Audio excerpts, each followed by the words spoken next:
आज ना आहोंच्या आवडीचा मेनू बनवणार आहे. काय ते पुढं सांगतेच. पण आमच्या रूमच्या बाहेरील कंपाऊंड जे आहे ना तारेचं, ते पूर्ण तुटलं आहे. मग बऱ्याच दिवसापासून मी आहोंच्या पाठीमागे लागली होती, की आपल्याला कंपाऊंड करून घ्या. तर आज कुठे मुहूर्त लागला, तर त्यांनी सगळं साहित्य आणलं आहे कंपाऊंड करण्यासाठी. पण आता बघूया कधी काम चालू होतं आहे. तर म्हणून ना आज मी त्यांच्या आवडता मेनू बनवणार आहे, ते म्हणजे थालीपीठ. तर इकडं मी सगळे पिठं मिक्स करून घेतले आहेत.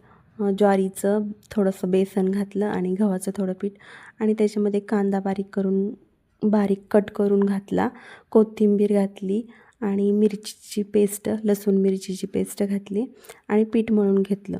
आता त्याच्याबरोबर खाण्यासाठी मोड आलेल्या कडधान्य त्याची मी उसळ बनवलेली आहे.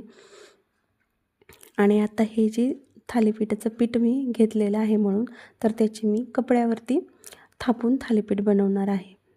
तर माझ्या मिस्टरांना ही थालीपीठं खूप आवडतात.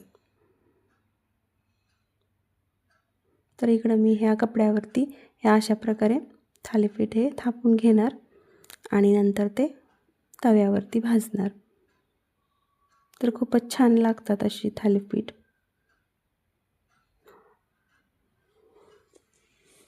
तर याच्याबरोबर दही खूप छान लागतं. पण मी अचानक हे बनवण्याचा बेत केला आहे, त्याच्यामुळं दही काही अवेलेबलच नाही आहे.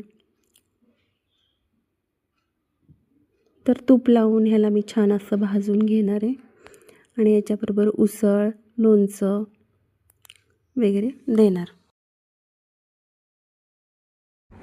आता कंपाऊंड बनवण्यासाठी साहित्य तर सगळं आणले, पण आता ते काम सुरू कधी होतं आहे काय माहिती.